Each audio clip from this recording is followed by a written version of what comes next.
Yosha ukoma huo uweze kututoka, mambo yetu tufanikiwe. Jamani, mimi nilikuwa naishi tofauti na wenzangu. Mimi nimepanga chumba, lakini nikifika mlangoni kwangu, yaani karibia mlango hivi naanza kukua ngoda nje. Yaani nikitembea mimi nahisi kama nguo zinanichoma.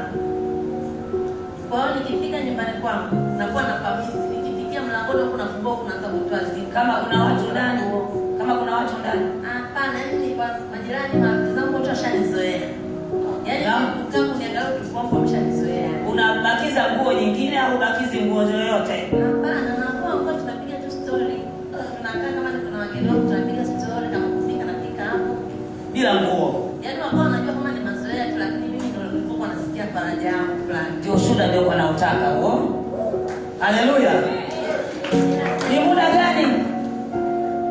Ni muda, mimi nikiwa binti nilikuwa natamani nikipanga chumba, nipanga chumba ambacho niko mwenyewe. Yaani sitaki mtu hapa na watoto mimi.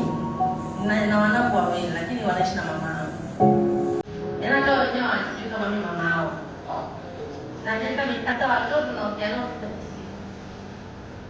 yaani nafurahi vile yaani naogopa kama kama sababu naofia ile hali yangu ya kukaa chini basi na shida. Makofi ya Mungu.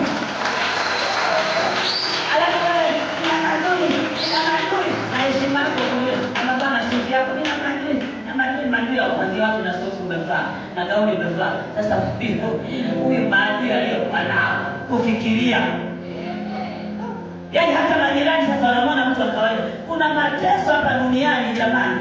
Nafikiri huyu aliyemshuhudia Mungu atamtendea nini? Atamtendea nini? Na kwa hiyo kuna watu wanahangaika huko. Wewe kila siku mimi nakwenda kwa kanisa ya maneno. Maneno. Sasa unaona watu wanapoteseka. Unaona watu wanapopata shida. Kwa anasema ni kawaida yake, kifika pale anakuwa nguo, anaingia ndani, anapika, anakula. Miaka nenda rudi. Lakini anasema toka alipokanyaga hapa Jumapili wali ipo tena. Najitahidi mambo na kwa kama usiku na kuzitoa, lakini hayo usiku mwingine sema tu ni kawaida tu, ni binadamu tu. Ni binadamu tu. Ulale na ngoma ni askari. Hata wale wakati ambao sio wa vita